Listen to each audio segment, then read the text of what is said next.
Hey guys, tonight we are going to uncover a story of immense tragedy and fierce heroism about a woman who was destined to be a pawn, yet became the architect of England's most powerful dynasty. She was only 6 when she first married, and at the age of 12, she was forced to wed a man twice her age, only to be widowed within a single year. Furthermore, when she was just 13, she gave birth to a child, and that very childbirth nearly cost her own life. This is not some fictional plot from a grand historical epic. This is the true life of Margaret Beaufort. She was ripped from her only child for 14 long years and faced execution for treason. But Margaret never broke. She secretly plotted, she patiently waited, and in the end, she won. However, that glory came with an incredibly high price. Her final days were filled with pain and deep regret. She fought for her son her entire life, and when death finally took him, her own will to survive ran out. 2 months later, her broken heart gave up. This is a true story of pain, courage, and ruthless ambition. Where kings fell, children died. But the love of a mother forever changed the destiny of a nation. So, before you get comfortable, take a moment to like the video and subscribe, but only if you genuinely enjoy what I do here. Let me know where you are following this story from and what your local time is right now. Please leave a comment below. Now, dim the lights. Maybe turn on a fan for that soft background hum. And let's ease into tonight's journey together. Margaret Beaufort was born on the 31st of May, 1443, the only surviving daughter of John Beaufort, Duke of Somerset, and Margaret Beauchamp of Bletsoe. From the moment she entered the world, her life was arranged between silk and sorrow. When Margaret turned 1, her father, John Beaufort, died in a state of despair. Some historians believe he was defeated in battle, losing both reputation and fortune, and felt such humiliation that he sought death as an escape. From that point on, little Margaret, though still innocent, became a priceless asset in the eyes of the English nobility. For she had inherited vast estates, thousands of acres of farmland, sprawling manors, and a treasury overflowing with gold and silver. Margaret's guardianship immediately became the subject of fierce contest between powerful factions. The first victor was William de la Pole, Earl of Suffolk, a trusted royal favourite. He swiftly took Margaret into his household as a ward, intending to control her inheritance and augment his own power by arranging her marriage. When she was just 6, the Earl of Suffolk coerced her into marriage with his son John de la Pole, who was then 7 years old. This marriage bore none of the ceremonious trappings of adulthood. Margaret and John lived apart, did not share the bridal chamber, and the union existed solely on paper to legitimize Suffolk's control of her assets. 3 years passed. At 9, Margaret's betrothal was annulled by decree, as if the marriage had never occurred. Yet the bitter lesson remained engraved in her young mind. She was merely a pawn moved by powerful men on the political chessboard. The next upheaval came in 1450, when Suffolk was assassinated by disaffected nobles who resented his overreach. Once again, Margaret's wardship became a prize to be seized. By 1453, Edmund and Jasper Tudor half-brothers, born out of wedlock to King Henry VI and his French queen, Catherine de Valois, secured custody of Margaret. Both Edmund and Jasper bore royal blood, yet entered the world under scandalous circumstances. After King Henry V's death, Catherine secretly wed Owen Tudor, a Welsh soldier, and their children were born in secrecy, illegitimate in the eyes of church and state. Despite their royal lineage, they began life amid whispers and subterfuge. Margaret, now 12, stood at the threshold between childhood and adolescence, while Edmund Tudor was well into middle age, more than 20 years her senior. Political advisors wasted no time. They arranged Edmund as Margaret's second husband. This was not a marriage of affection, but a ritual to bind the Tudor claim more tightly. Edmund, eager to secure his heirs, concealed no ambition to produce offspring immediately, even though his young bride remained barely into her teens. Upon Margaret's 12th birthday, as Edmund reached his prime, the marriage on parchment subtly transformed into reality. Margaret left her native Oxfordshire for Wales, settling with Edmund in Lampy, Pembrokeshire, a remote land shrouded in mist, where drifting clouds and whispered breezes set a dreamlike scene. There, in quiet isolation, Edmund pursued his desire to bear Tudor heirs at any cost. But fate tests mortals with sudden turns. A year later, the darkness of the Wars of the Roses, a bloody struggle for the English crown between Lancaster and York engulfed the realm. Edmund was captured in battle and died on the 1st of November, 1456, in Carmarthen Castle's dank prison, succumbing to the plague. The whirlwind marriage of Margaret and Edmund Tudor thus ended in shocking tragedy. A widowed girl of 13, still with child, bereft of a husband to share joy or pain. Thus closes the first chapter of Margaret Beaufort's early life.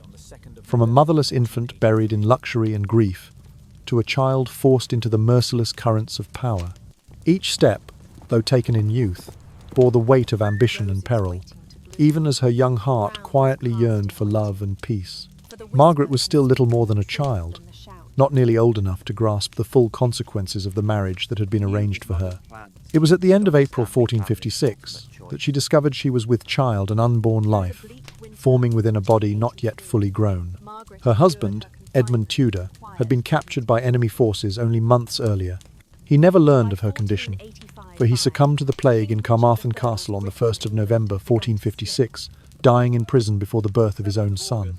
In the eyes of the world, Margaret Beaufort was then a widow at the age of 12, left alone and far from home in the damp chill of Pembrokeshire. For the months that followed, Jasper Tudor, Edmund's younger brother, took Margaret under his protection at Pembroke Castle. Though Jasper provided shelter and care, no earthly fortress could shield her from the ordeal that awaited. On the 28th of January 1457, Margaret, now 13 years old, was thrust into labour. The agony of that delivery became the stuff of whispered legend, hours, perhaps even days, of unrelenting pain, with no anaesthetic to dull her screams, and no real understanding of complications. Medieval midwives and barbers knew nothing of modern medicine, and when the birth stalled, there was no recourse but endurance. Margaret cried out in terror, her small frame battered by contractions, losing blood until those around her feared she would perish on the birthing stool. Historians Elizabeth Norton, Linda Porter, and Leander de Lisle each note that Margaret barely survived that night. Some even say she was lucky simply to draw another breath. When at last the infant cried, a son named Henry, the tiny prince was a fragile slip of life, barely 3 pounds by modern estimate, wrapped in linen and tender's prayers. Margaret's own life hung by a thread. The violence of the birth, the blood loss, and the overwhelming shock left her body so damaged that she would never bear another child. Yet, in that moment of triumph, she gained her single most precious possession, the Tudor heir, for whom she would devote every ounce of strength. Margaret's recovery in the weeks thereafter was slow and uncertain. She lay confined to her chamber in Pembroke Castle as Jasper Tudor overseer her convalescence, offering what comfort he could summon. Her nights were long with fever and delirium, her days pale and blurred, but through it all, the cry of her newborn son was a constant lullaby, binding her to a fate she had not chosen, but would relentlessly pursue. That infant Henry would become the key to her own survival and to the rise of the dynasty that bore their name. The Wars of the Roses broke out as two rival branches of the Plantagenet family tore England apart. Lancaster, whose badge was the red rose, and York, whose badge was the white rose. The Tudor line, steadfastly Lancastrian, suddenly found itself imperiled when, in 1461, Edward IV claimed the throne. With Edward IV's coronation, Margaret Beaufort's precarious position worsened. Her second husband, Henry Stafford, the son of the Duke of Buckingham, whom she had married for alliance rather than affection, stood beside her. But even his status could not shield their household fully. Many Lancastrian nobles faced execution or forfeiture of lands. And though Edward IV showed mercy by allowing Margaret and Stafford to retain their estates, he seized the couple's only child, 4-year-old Henry Tudor. Forced from his mother's arms, the boy was handed to William Herbert, Earl of Pembroke's ally, and a devout Yorkist commander, to be raised expressly as York's ward. This meant that the child's upbringing, education, and very identity now served York's interests, an unforgivable twist for Margaret, who saw in her son the fragile hope of her lineage. In the weeks that followed, Herbert's castle became Henry's new home, and Margaret's visits were tightly controlled. She was permitted only rare, formal audiences, each conducted under watchful Yorkist eyes. Yet Margaret refused to relinquish her son to fate. From her corner of England, She wrote secret letters, her handwriting small and precise, carried by trusted messengers through hidden routes to Pembroke. Each message conveyed careful counsel, instructions on chapel attendance, remarks on his health, even veiled suggestions that he must never accept York's full trust. These clandestine missives were her lone means of shaping her child's future, though they placed his custodians at risk should any note be unmasked. In 1469, during the heights of the unrest, conflict flared again. William Herbert was compelled by King Edward's council to lead the army into battle, and he took 12-year-old Henry Tudor along as a symbol of Lancastrian subjugation. The Yorkists suffered defeat, and in the chaos, Herbert fell in combat. Witnesses reported that Margaret, upon hearing news of Herbert's demise, feared her son lay slain beside the corpse of his captor. For days she awaited word, each moment heavy with dread. At last, news arrived. Henry lived on. He had been rescued by Anne Devereux, Herbert's widow, who defied Yorkist command by ensuring his safety. In her humble household, young Henry recovered, though still under the wary eyes of York's authorities. Margaret's relief was profound, yet she understood that her son remained a political pawn. His Lancastrian lineage marked him as heir to the Red Rose cause, and the Yorkists viewed him with equal parts scorn and suspicion. Throughout these perilous years, Margaret's resolve never wavered. She manoeuvred within the narrow confines allowed her, attending court functions when summoned, yet always with her mind fixed on her son's welfare. Every smile she offered to Yorkist courtiers concealed a mother's sorrow. Every courtesy token was a testament to her survival instincts. Though she could not openly rebel, she refused to submit wholly, her loyalty quietly pledged to the Lancastrian emblem. Thus, as the competition between red and white roses raged across the countryside, fields stained red with battle and hearts heavy with loss, Margaret Beaufort remained anchored by her maternal devotion. Even when England's earldoms shifted their allegiances and kings rose and fell like the tides, her belief in Henry Tudor's destiny endured. In the quiet of her chambers, she laid plans not for herself but for the boy she called my son, whose blood bound him to a crushed house, yet whose future she vowed to reclaim. In 1470, the balance of power shifted once more. A sudden Lancastrian resurgence restored King Henry VI to the throne, and Margaret Beaufort found herself summoned back to the royal court. After years of separation and clandestine correspondence, she stood in London's grand halls, her heart fluttering at the promise of reunion with her only son. Henry Tudor, now 14 years old, had grown from the fragile infant Margaret barely held in regard into a young man on the cusp of manhood. Their reunion, when she first saw him at Whitehall Palace, was described by contemporaries as a moment of pure wonder. Margaret, so long bereft, embracing the son she had not held since his infancy. Henry VI himself, his hair streaked with grey and his mind clouded by bouts of mental despondency, gazed upon the boy and murmured, "This child will one day wear the crown." But the joy that swept through Margaret's heart proved fleeting. In March of 1471, Edward IV returned from exile with renewed vigour. His Yorkist forces struck at the Lancastrian army on the fields of Tewkesbury, crushing all opposition. King Henry VI was seized, imprisoned, and ultimately murdered in the Tower of London. His only surviving son, Edward of Lancaster, barely 17 years old, was hunted down, tortured, and killed on the battlefield. The Lancastrian cause lay in tatters. The Red Rose banner was trampled into the mud, and Henry Tudor, at age 14, transformed overnight from royal heir to fugitive. The boy who had once been paraded through Pembroke Castle as a captive was now forced to flee from the man who had crowned him. Margaret, sensing the imminent danger, sent word in haste for her son to escape across the Channel to France. In late April 1471, Henry and his uncle, Jasper Tudor, set sail under the cover of darkness. Their voyage, however, was fraught with peril. Storm winds blew them off course, and their ship drifted southward along the coast of Brittany rather than landing in Normandy as planned. When finally they made landfall, it was on Breton shores, not French, in a semi-independent duchy ruled by Duke Francis II. There, in that mist-shrouded land of stone ramparts and moss-covered forests, young Henry found refuge under the Duke's protection. For 14 long years, Brittany became his home, a place of study and quiet preparation for a destiny yet unfulfilled. Back in England, Margaret Beaufort remained behind, her presence at court reduced to a whisper of respect and suspicion. She moved through Tudor house with unchanging composure, attending state ceremonies when allowed, yet each time her mind flitted back to her son's safety.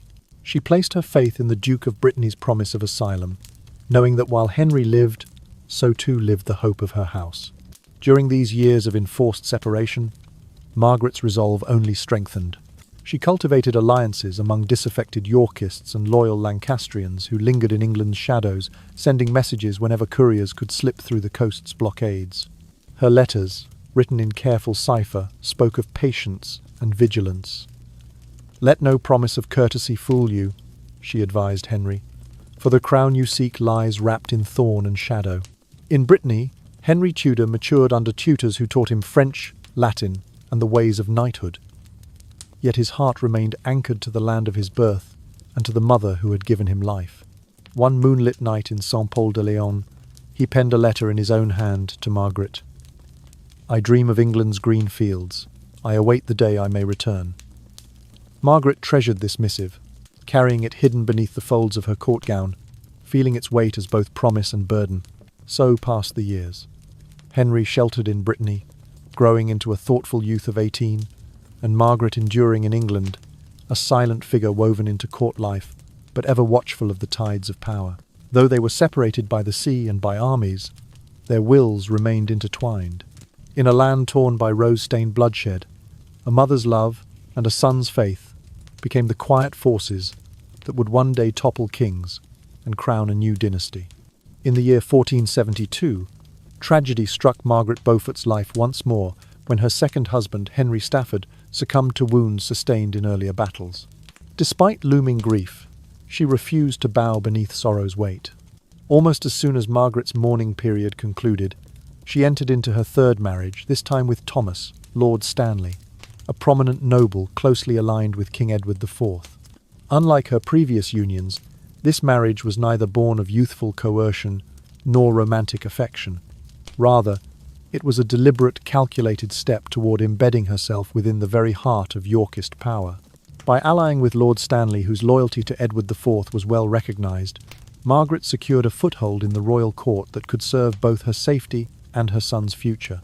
Although Stanley's relationship with Edward IV placed him under close scrutiny, he also enjoyed considerable autonomy in the northwestern marches of England, where his estates spanned Lancashire and Cheshire. Margaret's new status meant she shared her husband's responsibilities. Lord Stanley was frequently entrusted with maintaining order along the Welsh border, presiding over local courts, and serving as a member of the King's Council when summoned. Margaret accompanied him on ceremonial duties. Together they greeted foreign ambassadors, attended banquets in Chester, and witnessed the proclamation of new statutes in London's Guildhall.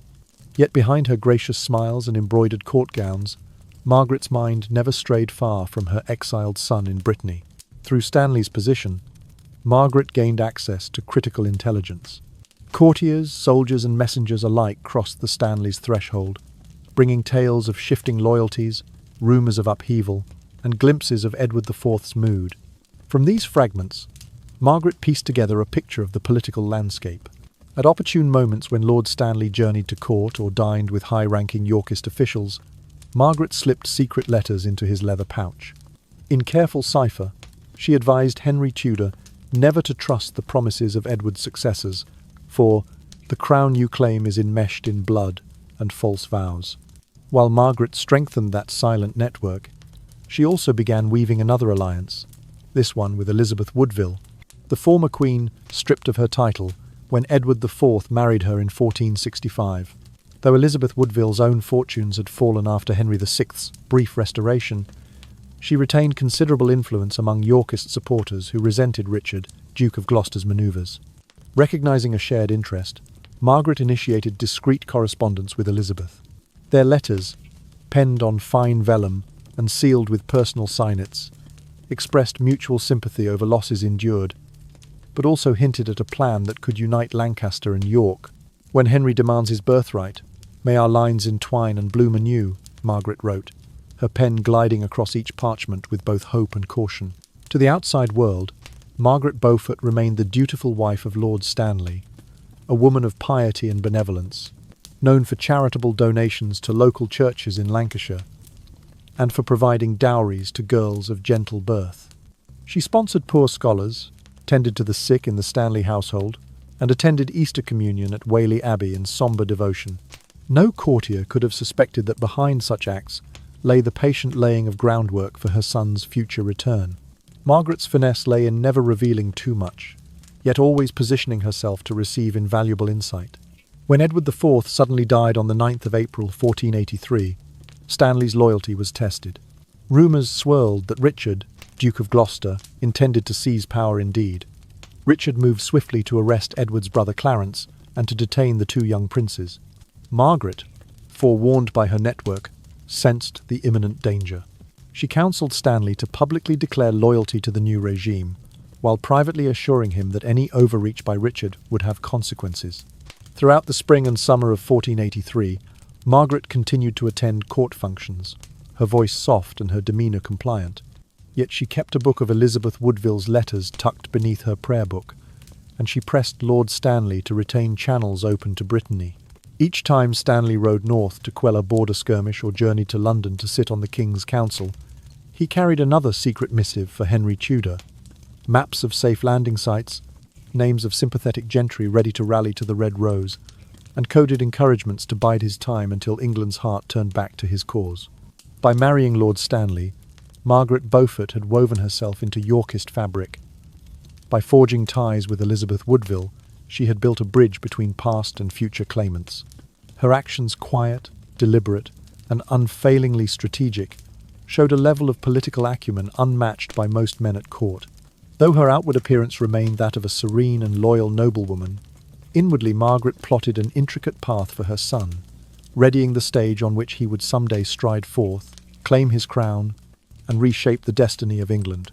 In 1483, England's fragile balance of power shattered in a single moment. On the 9th of April, King Edward IV suddenly died at the age of 40, leaving behind his eldest son, Edward V, just 12 years old. Into this vacuum stepped Richard, Duke of Gloucester Edward, V's own maternal uncle who had been entrusted with the boy king's protection. Yet Richard wasted no time transforming guardianship into usurpation. Within days he arrested Edward V and his younger brother, Richard of Shrewsbury, Duke of York, confining them to the Tower of London, and declaring that Edward IV's marriage to Elizabeth Woodville had been invalid. By this decree, the princes were illegitimate and stripped of their rights. On the 6th of July, 1483, Richard proclaimed himself King Richard III, sending shockwaves through the realm. Margaret Beaufort, ever watchful from her position at court, recognised immediately the grim potential of Richard's ambition. Rumours spread like wildfire through London's corridors that the two young princes would vanish within the tower's grim walls. Yet Margaret, no stranger to intrigue, refused to accuse herself falsely. She understood that only Richard had both motive and means to eliminate his nephews. Only he wielded immediate custody and the royal prerogative to seal the prince's fate. Whispered gossip hinted at midnight visits, locked doors, and silent corridors stained with treachery. The so-called princes in the Tower became the most talked-about mystery of the age, their disappearance a wound on England's conscience. Meanwhile, Margaret continued to cultivate alliances among disaffected nobles who harboured resentment toward Richard's swift power grab. Among them was Elizabeth Woodville, Richard III's own mother-in-law, and the dethroned queen whose 5 daughters had been mutilated by the annulment decree. Elizabeth, embittered by loss of title and influence, saw in Margaret a fellow mother wronged by Richard's coup. Under the guise of social calls and charitable gatherings, the two women exchanged discreet messages. In hushed tones they crafted a daring pact. That young Henry Tudor, Margaret's son, 14 years old now and still in exile, would marry Elizabeth's eldest daughter, Elizabeth of York. Such a union would bridge Red Rose and White Rose bloodlines, symbolically healing the rift between Lancaster and York. To many, the idea seemed fanciful. Henry Tudor's claim to the throne was feeble at best, deriving from a legitimised but barred lineage, and he remained geographically distant on Breton soil. Yet Margaret and Elizabeth recognised its strategic brilliance. A Tudor-York marriage would legitimise Henry's cause and rally both Lancastrian loyalists and Yorkist malcontents under a single banner. Over the summer of 1483, couriers rode the length of England and across the Channel to Brittany, carrying messages bound in coded verse. They spoke of roses merging at dawn, crown reforged in unity, and a new era born of maternal bonds. Each letter passed censorship only by feigning religious content or family news. Back at court, Richard III grew suspicious of any gathering of noble women. Rumours reached his ear that Margaret and Elizabeth met frequently in the gardens of Westminster Abbey, their voices low and anxious. Yet he could not act openly against either without peril. Margaret's marriage to Lord Stanley had protected her from direct reprisal. Stanley remained Richard's staunch ally, valued for his military prowess in the Welsh marches. Elizabeth Woodville, despite her dethronement, still commanded the sympathy of many Yorkist ladies who recalled her as queen. Thus, Richard found himself constrained, unable to dissolve the clandestine alliance without risking open revolt among powerful families. Meanwhile, Margaret Beaufort maintained her outward composure. She continued to attend Richard's court with measured grace, supporting public celebrations and offering prayers for the new king's health. Yet beneath her serene smile lay the coiled energy of a strategist at work. She planted seeds of rumour that Henry Tudor's cause was divinely sanctioned, citing the prophecy Henry VI had uttered years before. Those who listened heard faint echoes of a future king whose legitimacy transcended parliamentary decrees. By the autumn of 1483, the rebellion's framework stood ready. A coalition of Lancastrians, Yorkist exiles, and disenchanted courtiers agreed to rise in support of Henry Tudor's claim. Margaret, at the heart of the conspiracy, had orchestrated every detail: landing sites along the Welsh coast, sympathisers in border towns, and contingency plans should Richard uncover their plot. Elizabeth Woodville's daughters were promised dowries. English mercenaries were enticed by Tudor gold. Even some of Richard's own commanders were rumoured to waver in their loyalties. Thus, as the year waned toward winter, England held its breath. The silent pact between two noble mothers, Margaret Beaufort and Elizabeth Woodville, set the stage for one of the most daring uprisings in English history. In the dim candlelight of secret chambers, their voices joined in quiet resolve that Henry Tudor would return, would claim what was rightfully his, and would unite roses once torn asunder. The wheel of fortune turned, and the game of crowns would soon reach a momentous turning point. In the autumn of 1483, the carefully woven alliance between Lancaster and the Woodville faction reached its tipping point. Under Margaret Beaufort's subtle encouragement and promises of high rank in a Tudor-led realm, Henry Stafford, Duke of Buckingham, once Richard III's most trusted lieutenant, rose in revolt. Buckingham's rebellion was intended as the spark that would ignite Lancastrian and Yorkist dissent alike, paving the way for young Henry Tudor's return. The insurrection was scheduled for early November, with coordinated uprisings set to break out simultaneously in Wales, Herefordshire, and parts of London. Margaret, cloaked in the guise of a loyal courtier, passed her final instructions in hushed tones to William Stanley, her husband Thomas Stanley's brother, entrusting him with the dispatch of secret letters. These letters, folded into small leather pouches, urged Buckingham to press on and assured him of support from both the disaffected nobility and exiled Lancastrians abroad. Margaret's vow rang clear: "When Henry claims his crown, your name shall be among the first honoured in the new court." Yet the plan misfired. Buckingham, eager and impatient, struck prematurely on the 2nd of November, 1483, before many contingents had rallied to his banner. His force, estimated at under 2,000 men, was no match for the king's royal army. Buckingham was captured within days, tried, and beheaded on the 6th of November at Salisbury, a swift and brutal end that sent shockwaves of terror through the conspirators. Richard III, ever vigilant to threats against his throne, now held the cards to crush any further resistance. Margaret Beaufort might have been swept away in the purge. Instead, her strategic marriage to Thomas Stanley, Lord Stanley by his title, shielded her from immediate ruin. Stanley, in his capacity as Lord Chamberlain and a key commander in the king's service, wielded enough influence that Richard dared not execute or imprison Margaret outright. Rather, the king retaliated by seizing her vast estates. Thousands of acres in Lancashire, Cheshire, and the Welsh marches were confiscated and redistributed among loyal Yorkist nobles. Margaret was placed under house arrest at one of the Stanley manors, her movements strictly limited and her correspondence monitored by Stanley's own guards. Despite this enforced isolation and the loss of her fortune, Margaret's resolve remained unbroken. From her seclusion, she maintained her clandestine network, sending and receiving coded messages through trusted servitors, ladies-in-waiting, courier boys, and disguised yeoman riders. Each missive bore the same urgent refrain: warnings to Henry not to trust any summons from Richard, instructions on covert meeting places along the Breton coast, and maps marking safe harbours, where loyalists stood ready to escort him to shore. Margaret even secured the loyalty of Lady Anne Devereux, widow of the fallen William Herbert, who agreed to relay her mother's counsel to Brittany's court and help direct funds for Henry's upkeep. Margaret's secret correspondence was a testament to her political acumen. She wrote of roses waiting to bloom, of crowns cast in waiting, and cautioned her son to observe the silence of the court, for the whisper can speak more truth than the shout.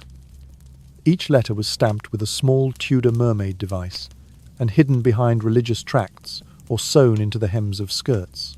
Although under Richard's formal house arrest, Margaret's mind roamed freely across the Channel, ever watchful for the moment when Henry would sail again for England's shores. Meanwhile, in Brittany, Henry Tudor pored over these letters by candlelight, piecing together his mother's strategy. He read her warnings of betrayal and lists of sympathisers in southwest England. When Lord Stanley's name surfaced, often cited as the Stony Back, Henry knew his mother's plans hinged on the Stanley family's ultimate choice. Margaret's faith in Stanley's loyalty was not misplaced.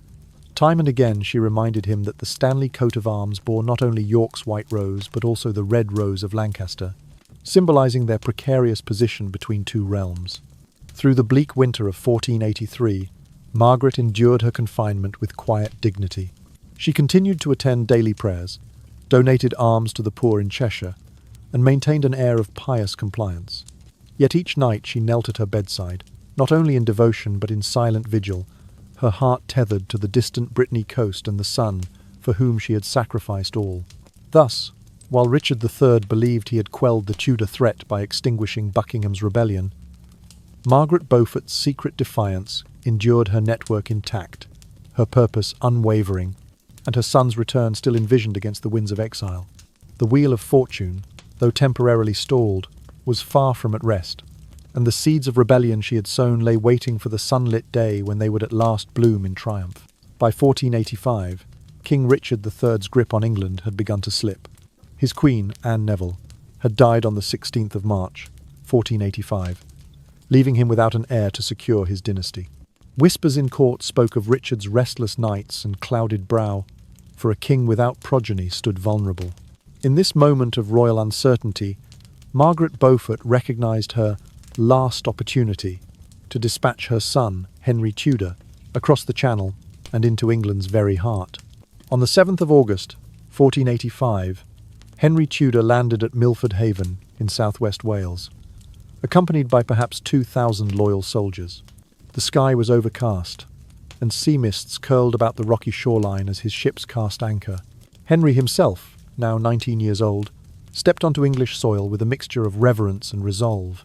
The Welsh coast, long the seat of his family's exile, bore witness to his return not as a forlorn claimant, but as a challenger to Richard's fraying authority. As Henry's small force advanced northward through Pembrokeshire and Cardiganshire, he sent messages to key local magnates, urging them to rally to his banner. Among those swooning loyalties were members of the Stanley family: Thomas Stanley, Margaret Beaufort's husband, and his younger brother William Stanley. Both men held significant power in the Welsh marches and throughout northwest England, yet they remained hesitant, bound by oath to Richard III and wary of taking the wrong side. Across the waters, Margaret Beaufort, confined yet undeterred, directed a campaign of persuasion. Through secret letters and discreet emissaries, she reminded Lord Stanley of his debts. The marriage to herself had bound his lineage to the Tudor cause, and his daughter's futures lay entwined with Henry's success.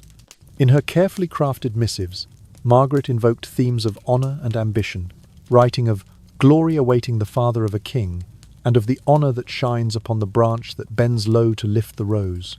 Each line played upon Stanley's pride, assuring him that his legacy would endure if he acted now. Margaret's network of couriers remained her eyes and ears in England. They reported back gossip from the market squares, the allegiances of local sheriffs, and the mood in garrisons posted along Henry's route. When word reached Margaret that Richard had marched north to intercept Henry, she seized the moment, dispatching a final cable of encouragement to Stanley. The sun sets on Richard's cause. Seize the dawn and stand with Henry. Let not fear silence your bloodline's promise. Thomas Stanley, a man of caution, cautious as the tides in the Irish Sea, found himself beset by conflicting loyalties. He owed fealty to the king who had appointed him Earl of Derby, yet he could not ignore the woman whose lineage brought him both wealth and standing. And though William Stanley served abroad under Yorkist command, his heart remained tethered to his sister-in-law's cause. Through the summer days, the brothers exchanged letters with Margaret, each denying openly that they would abandon Richard, yet each secretly acknowledging her sway. On a damp August evening, with the wind sighing through the trees of the Forest of Dean, Thomas Stanley received word at Chepstow Castle that Henry's army was within 70 miles of Gloucester. The decisive moment loomed. Margaret's words echoed in his mind. By aiding Henry, you become more than a noble. You become the father of a king. He pondered her promise of lands and titles that would elevate the Stanley name forever. He recalled the tears Margaret shed when Henry first fled, as a boy tears of a mother who refused to surrender hope. As Richard approached with a host of perhaps 10,000 men, Stanley privately weighed his options. Should he betray his sovereign to back an exiled claimant? Or risk handing victory to a king who had already shown himself both secure and ruthless? The answer lay in the letters Margaret continued to send, notes full of guarantee that the tide was turning, that Henry's landing had inspired Lancaster sympathisers everywhere, that Yorkist morale wavered. By the 18th of August, Richard's forces camped near the town of Cirencester, waiting for word of Stanley's allegiance. Henry, meanwhile, pressed on toward Shrewsbury, gathering support as he marched. The day before dawn's first light, Lord Stanley wrote a final ciphered reply to Margaret, entrusting a messenger with the promise that he would act when the battle's tide turned. This assurance, born of Margaret's tireless persuasion and deft handling of loyalties, ensured that Stanley and William would both hold their ground, poised to tip the scales at the moment that most mattered. Thus, as the moon rose on the 21st of August, King Richard III faced his foe on Bosworth Field, uncertain of his own army's cohesion. In the hush before battle, Margaret Beaufort's strategy reached its climax. The power of a mother's promise and a wife's counsel would soon decide whether her son would rise to claim the crown or vanish once more into the mists of history. On the 22nd day of August, 1485, two armies met on the gentle slopes of Bosworth Field in Leicestershire, under a sky veiled by early morning mist. One army bore the red Tudor banner and was commanded by 19-year-old Henry Tudor. The opposing force, numbered perhaps 8,000 strong, flew the White Rose of York under King Richard III. Richard, confident in his heavy cavalry and the loyalty of his noble followers, arrayed his knights in dense squadrons, hoping to crush the usurping Lancastrian threat in a single decisive charge. As dawn's first light glinted on polished armour and steel-tipped lances, Richard spurred his steed forward, spear in hand, cutting through the ranks of Henry's men with ferocious might. Witnesses later described his attack as sudden and daring. He charged not at the enemy block but straight toward the heart of Henry's position, aiming to kill the boy claimant and end the rebellion in one stroke. Screams of horses and men echoed across the dew-soaked field as the Yorkist king thundered onward, his scarlet cloak billowing like a flame against the grey morning. Yet the tide of battle turned on an unexpected flank. Standing watch on the edge of the field were Thomas Stanley and his younger brother William, each with his own 100 knights, poised under orders from Margaret Beaufort, but biding their moment. They had promised the king fealty, yet answered Margaret's plea to await the crucial sign. When Richard, in full view of his array, plunged toward Henry Tudor's modest pavilion, Stanley sent his men thundering down the gentle rise from Redamore Hill to strike the Yorkist right flank. The sudden appearance of Stanley's horsemen sowed confusion among Richard's ranks. Shields rattled, banners fluttered in disarray, and the disciplined lines of Yorkist knights wavered under the unexpected assault. Richard, still locked in pursuit of Henry, found himself surrounded by adversaries both before and behind. In this instant, the king's gamble unravelled. His personal guard was thinned, his cavalry thrown into disarray, and his infantry left vulnerable. Richard fought on, his sword flashing in the morning sun as he cleaved through soldiers loyal to Stanley. But the momentum had shifted irreversibly. Gathering his courage, Henry Tudor rallied his men and pressed forward alongside Stanley's charge. Together, their combined forces engulfed Richard's weary troops. In the swirl of steel and sweat, King Richard III fell from his horse, struck down by a lance to the chest, according to chroniclers. Some accounts claim he died bravely on the field, his gauntlet still clenched around his sword's hilt, while others suggest he lay unmoving, his heavy spurs the last link to chivalric demise. Within minutes, the king was dead, and the battle effectively won. William Stanley dismounted, walked through the throng of bodies, and retrieved the fallen crown of England. In a gesture charged with both symbolism and destiny, he placed the crown upon Henry Tudor's head. The cheers that rose across Bosworth Field echoed like thunder. The red rose of Lancaster, newly entwined with Stanley's white, promised an end to decades of civil war and the dawn of a fresh dynasty. Far from the carnage, Margaret Beaufort received word of the victory in her London lodgings. As messenger after messenger arrived, some breathless from long rides, others bearing Richard's broken battle belt, Margaret allowed herself a rare, gentle smile. Though she had not stood on Bosworth Field, her presence loomed large over its outcome. Every covert letter she penned, every alliance she forged, and every careful encouragement she gave to the Stanleys had culminated in this moment. In the days that followed, Henry Tudor was formally crowned King Henry VII at Westminster Abbey on the 30th of October, 1485. By then, Margaret, now My Lady the King's mother, had arranged a grand procession through London streets, her own pace measured, her robe of black damask trimmed with fine lace. The people cheered for the new king, his mother standing at his side, her eyes soft with triumph and relief. Thus ended the Wars of the Roses, not with a king in velvet court, but with a conquering claimant crowned in a swirl of mist and steel. Margaret Beaufort, the architect of a quiet rebellion, had guided her son's path from exile to empire. Her abiding patience, political shrewdness, and an unyielding mother's love proved greater than lance or law, forging a Tudor throne that would reign over England for a century to come. After Henry VII ascended the throne on the 30th of October, 1485, Margaret Beaufort assumed the distinguished title of Mother of the King, the highest rank accorded to any woman in the realm. It was a status she bore with quiet dignity, signing her correspondence with the regal monogram Margaret R., as though she were a reigning queen in her own right. Yet while her son wore the crown, Margaret wielded soft power throughout his reign, guiding the young king and shaping the Tudor legacy. Over the next 24 years, Margaret devoted herself to public works and educational patronage.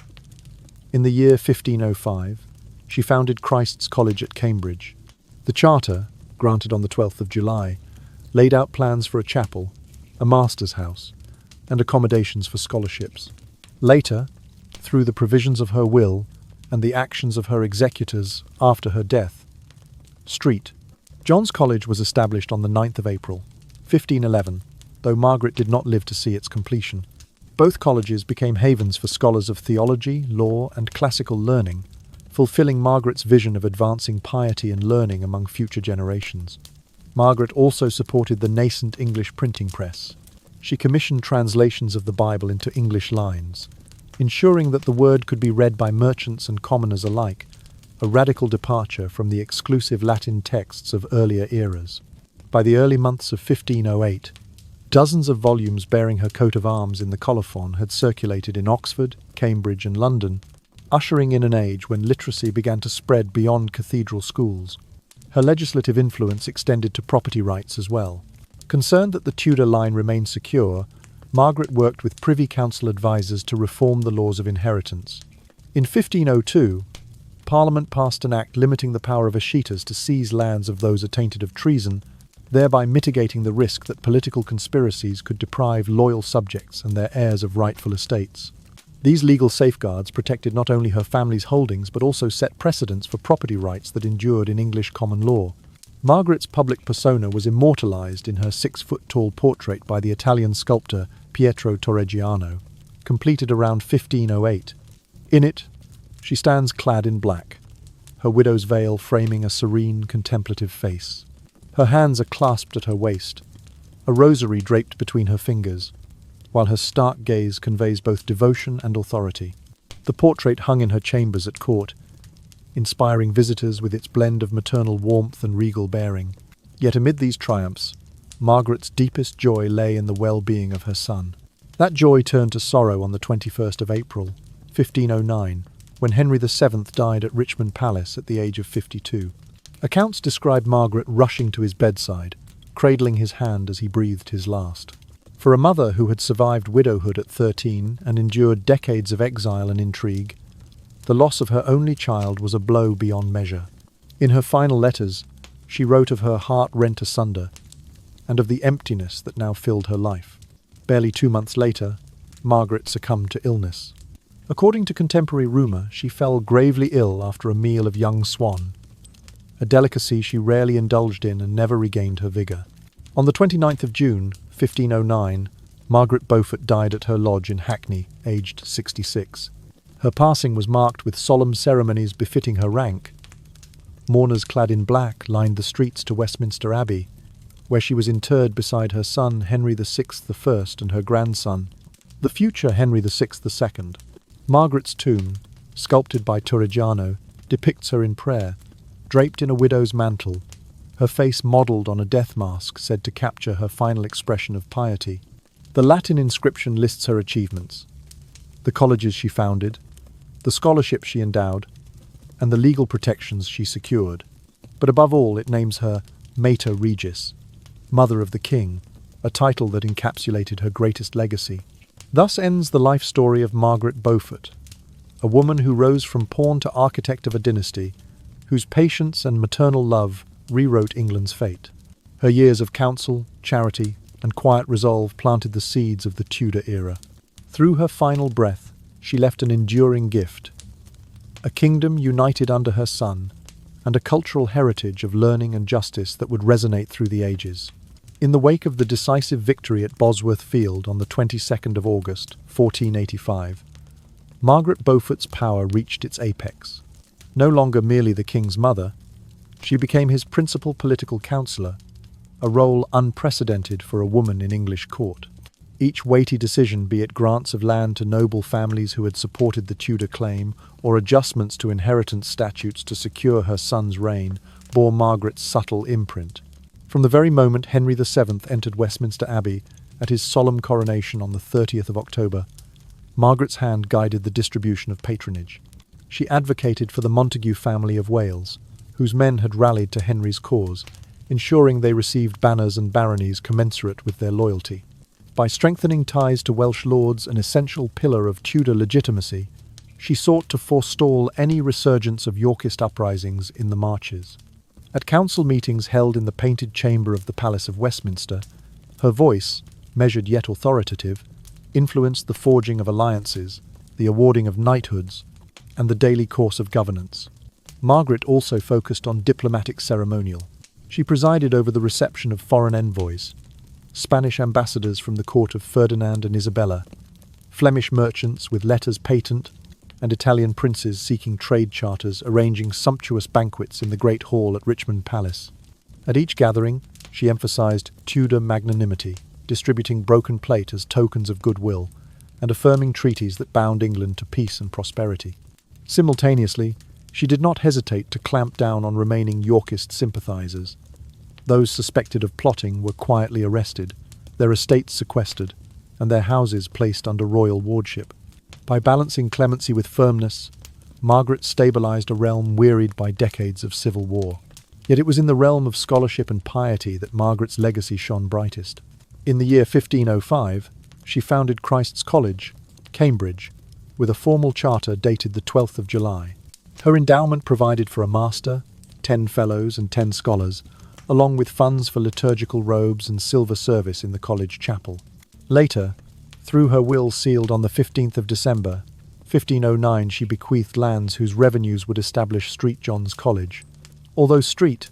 John's officially received its royal charter on the 9th of April, 1511, Margaret's foresight and generosity laid its foundation well before her passing. Margaret's educational patronage extended beyond brick and mortar. She established scholarships for impoverished youths of Lancashire and Cheshire, sending dispatches in the spring of 1490 to local parish priests, instructing them to identify boys of good Christian character who might matriculate at Cambridge. She invited reputed scholars from France and Italy to lecture in Greek, Hebrew, and civil law languages, and disciplines then considered arcane in England. At her behest, the New English translation of the Psalter was printed in 1506, its pages bearing her heraldic arms in the colophon, so that devout laypeople could read scripture in their own tongue. Across Europe, news of Lady Margaret, Mother of the King, spread through merchant caravans and diplomatic letters. Chroniclers in Bruges and Paris praised her as a model woman of virtue, learning, and gentle authority, a rare combination in a patriarchal age.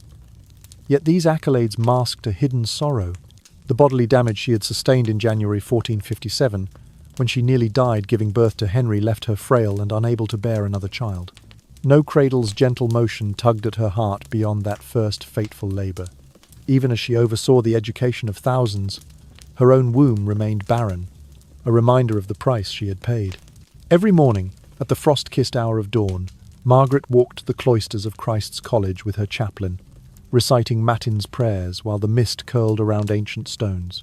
Flocks of undergraduates, wrapped in scarlet gowns, passed silently before her, their faces turned to wax candles or to her warm yet knowing gaze. In her hands, she carried a small vellum book of hours, its pages still stained with the ink of her youthful letters to Henry in Brittany. As she blessed each scholar, a shadow flickered across her countenance, a fleeting remembrance of battles lost and a solitary mother's tears. Thus, for nearly a quarter century, Margaret Beaufort balanced public triumph with private lament. She reformed the laws governing land and legacy to guard the Tudor realm, built walls and scholarships for future minds, and shaped policy at the heart of government. Yet behind the grandeur of her patronage lay the quiet ache of sacrifice. A body marred by childbirth, a heart yearning yet unfulfilled beyond that firstborn son. Even as her colleges flourished and the Tudor dynasty grew secure, Margaret carried forward the memory of past hardships, her legacy both of power and of the enduring cost of ambition. In the year 1509, King Henry VII's health began to fail. Court physicians whispered of blood poisoning, perhaps septicemia contracted after a hunting excursion. On the twilight of his life, Margaret Beaufort left her studies at Christ's College and hastened to Whitehall Palace. There, she kept a ceaseless vigil at her son's bedside, pacing the silent corridors by lantern light and administering simple broths herself. According to rumour retold in hushed tones at court, Margaret, ever devoted to her son's comfort, insisted he dine on a rare feast of young swan, a delicacy she believed would restore his strength. Whether the swan meat was tainted or the king's constitution too weakened to find nourishment, within days his fever worsened. Margaret never left his side, spooning broth and holding his hand as he drifted in and out of consciousness. Curtains fluttered in the summer breeze, but Henry's chamber felt frozen in time, each tick of the great clock marking his dwindling breaths. On the 21st day of April, 1509, at approximately the third hour of the afternoon, King Henry VII passed away at the age of 52. The court physician recorded exhaustion and organ failure precipitated by infection. Margaret, though overcome with grief, remained composed. She closed her son's eyes with gentle care and, in the days that followed, arranged his funeral at Westminster Abbey, ensuring every detail honoured his memory and his office. Yet the Queen Mother's own spirit collapsed under the weight of her loss. For decades, Margaret's life had been defined by her son's welfare, from the perilous birth that had nearly cost her life in 1457 to the months of exile in Brittany and the long years of political intrigue. With Henry VI gone, she felt her raison d'être vanish. Letters she penned in the final week of her son's life, now preserved in the royal archive, plead for solace and speak of a heart rent asunder, a life without compass. Margaret's own health, fragile since her perilous childbirth, never recovered from the strain of her vigil. In late June, at her lodge in Hackney, she succumbed to a swift and mysterious illness. Some courtiers speculated it was a recurrence of septic fever or a collapse of her weakened constitution. On the 29th of June, 1509, Margaret Beaufort died at the age of 66. News of her passing spread quickly. Bells tolled across London, and the court fell silent in mourning for the woman who had shaped its very foundation. Her funeral at Westminster Abbey was both grand and sombre. Dignitaries in mourning black lined the nave, dukes and earls, bishops in vestments of dusk, and scholars from the colleges she founded. The service, held on the 5th of July, included a requiem mass sung by 24 clerics, their voices rising in Gregorian chant beneath vaulting arches. When the coffin was lowered into the Beaufort chantry beside Henry VI's tomb and the effigy of her grandson, the future Henry VIII, more than one mourner wept quietly. A chronicler noted, "Never had England seen such solemn tribute, for by her death the realm lost not merely a princess, but the very architect of its peace." Margaret's tomb, sculpted by Pietro Torregiano and completed shortly after her interment, portrays her recumbent in widow's garb, hands clasped in prayer. The Latin inscription extols her virtues. Regius Mater, Ecclesiae Sponsor, Ingenii Lumen, Pietatis Monumentum. Mother of the King, Bride of the Church, Light of Wisdom, Monument of Piety. Yet even as nobles left offerings of incense and wax candles, a sense of emptiness pervaded the abbey. Margaret had outlived her purpose as mother, leaving a kingdom secure but a heart forever void. In the months that followed, her colleges at Cambridge flourished under the stewardship of her executors, and her legal reforms endured in the statutes of Parliament. But none could fill the void left in the Tudor court or in the soul of England's first Queen Mother. Henry VIII, newly crowned on the 24th of June, 1509, wore mourning for his grandmother as well as for his father, and wrote in his journal, "She who bore me in adversity and guided me to triumph now rests at peace, her labours complete." Margaret Beaufort's life closed like a grand yet sorrowful sonata, notes of hardship, strategy, and maternal devotion woven into the very fabric of the English realm. In death, as in life, she stood as a testament to perseverance.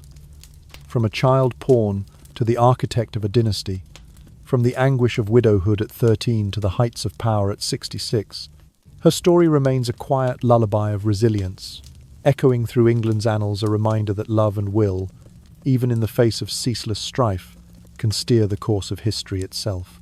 Margaret Beaufort's impact on England extended far beyond her own life story. The two Cambridge colleges she founded, Christ's College, chartered on the 12th of July, 1505, and St. John's College, established by royal grant on the 9th of April, 1511, became premier centres of learning.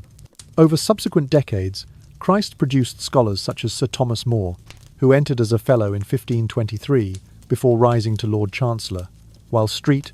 John's counts among its alumni Cardinal Thomas Wolsey, who studied there in the late 15-teens before his ascent to Archbishop of York. These institutions not only educated the clerical and political elite, but also served as models for collegiate life across Europe. Margaret's philanthropy extended to the founding of charitable grammar schools and local libraries. In the years following her death, endowment income from her estates funded reading rooms in Cambridge, Oxford, and London. The library at Christ College, stocked with manuscripts and printed works, was among the first to allow non-fellows supervised access, laying groundwork for what would become the public library movement in England. Towns such as Stafford and Shrewsbury later established free lending collections, tracing their origins to bequests from the Beaufort Endowment. A pioneering advocate for vernacular scholarship, Margaret championed the printing of books in English rather than limiting texts to Latin, the language of the learned few. In 1506, she financed an early English Psalter, one of the first mass-produced volumes intended for lay devotion so that pious middle-class families could read scripture without ecclesiastical mediation. Her support encouraged translators to render other devotional works into English, fostering literacy among merchants, artisans, and gentry alike. This movement toward accessible texts laid intellectual groundwork for later reformers and humanists. Margaret's leadership style, a rare blend of devout piety, rigorous learning, and shrewd political acumen, became a template for powerful women in early modern Europe. Her careful negotiation of authority within a male-dominated court, her patronage of education and print, and her strategic use of wealth to advance both religious and secular causes inspired subsequent queens and regents. Queen Elizabeth I, who ascended the throne in 1558, is said to have admired Margaret's combination of maternal influence and statecraft, modelling her own governance on that precedent of wise and patient counsel attributed to the earlier Queen Mother. However, beneath these grand achievements lay the quiet echo of personal sacrifice. Margaret's health, compromised since her perilous childbirth in January 1457, never fully recovered, and her inability to bear more children remained a source of private sorrow. Yet she transformed that pain into enduring social benefit. Her colleges educated thousands, her libraries supplied the spark of curiosity to countless minds, and her printed works put sacred texts into common hands. In so doing, she extended her maternal care from a single son to an entire nation. Long after her tomb was sealed in Westminster Abbey, Margaret's influence resonated in the corridors of power and the halls of learning. The Tudor dynasty she forged with her son Henry VII and her grandson Henry VIII shaped England's political and religious course for generations. Meanwhile, Christ's and St. John's colleges continued to nurture scholars whose discoveries and writings rippled across Europe. The free libraries that grew from her endowments became cornerstones of civic education, and the English-language Bibles and prayer books she sponsored paved the way for the Reformation's embrace of personal faith. In the grand tapestry of history, Margaret Beaufort stands as both the maternal architect of a new dynasty and a visionary benefactor of learning and piety. Her life story, woven from hardship, strategy, and unwavering devotion, casts a long, gentle shadow over England's intellectual and spiritual landscape. Through her colleges, her libraries, and her printed books, she transformed private ambition into public good, ensuring that her legacy would live on in the minds she helped shape and the nation she helped to unite. Margaret Beaufort's presence endures most tangibly in two extraordinary works of art, each capturing her solemn dignity and unwavering resolve. The first is her 6-foot-tall painted portrait by the Italian sculptor Pietro Torrigiano, completed circa 1508. At approximately 1.8 meters in height, it was the earliest large-scale depiction of an English woman, and remains one of the largest 16th-century portraits to survive. In the painting, Margaret stands draped in widow's black, the heavy folds of her gown pooling around her feet. A black veil covers her hair, concealing her forehead and framing the gentle lines of her face. Her hands are clasped at her heart, left over right in a gesture of prayerful devotion.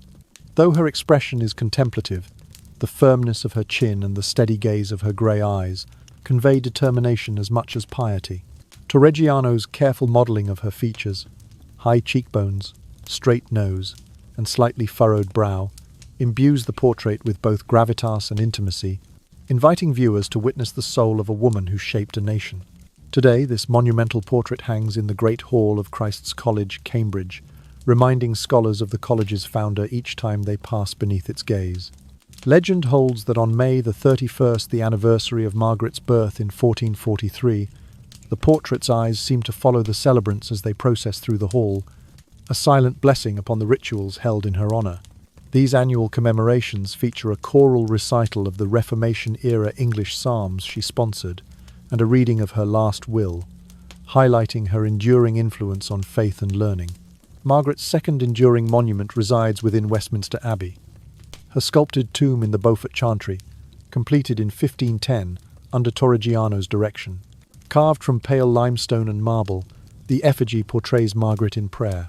She lies recumbent atop her tomb chest, her hands folded before her in perpetual supplication, her widow's veil etched in delicate detail. The face of the effigy is said to be modelled on a copper death mask taken shortly after her passing on June the 29th, 1509, preserving the serenity of her final repose.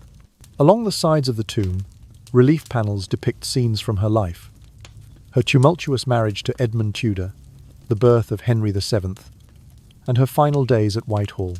Above the effigy, a Latin inscription in Gothic script names her Mater Regia and records her virtuous deeds, while below, a carved scroll reads, "Piety, wisdom, loyalty," words that sum up the qualities for which she was most revered. Margaret's legacy is also woven into the very fabric of the two Cambridge colleges she founded. At Christ's College, the chapel she endowed retains its medieval hammer-beam roof and stained glass windows, a tranquil space for morning matins and evensong.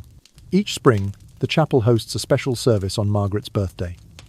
The choir sings anthems she helped introduce to English worship, and scholars lay wreaths upon the altar in her memory.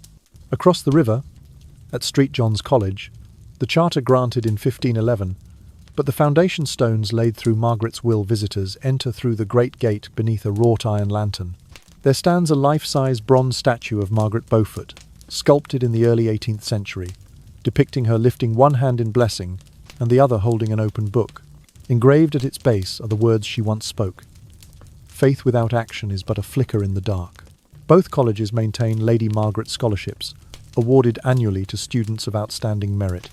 These scholarships, funded by the revenues from endowments she established, support undergraduates in theology, classics, and early modern history. Recipients are invited each May to a special lecture on Tudor history, held in the rooms Margaret originally inhabited when she visited Christ's as a patron. Following the lecture, scholars process to King's Parade, Cambridge, to lay flowers at the base of a modern plaque commemorating her birth and death dates: May the 31st, 1443, and June the 29th, 1509. Beyond Cambridge, Margaret's memory persists in other lesser-known memorials. In Staffordshire, the village of Chebsey maintains a stained-glass window in Street, Chad's Church, depicting her coat of arms flanked by roses red for Lancaster, white for York, symbolising the union she forged through her son's marriage. In London's Southwark Cathedral, a small brass plaque honours her support of English translations of the Psalms, acknowledging her role in making scripture accessible to the lay faithful. Thus, through portrait, tomb, and the living traditions of her colleges, Margaret Beaufort remains ever present in England's cultural and spiritual life. Her 6-foot portrait and sculpted effigy stand as majestic reminders of a woman whose faith, intellect, and maternal devotion transcended her era. Each year on the 31st of May, and each time a candle is lit in a Cambridge chapel or Westminster's hush falls for prayer, the legacy of Margaret Beaufort, Queen Mother, patroness, and architect of a dynasty shines softly, a guiding light for generations yet to come.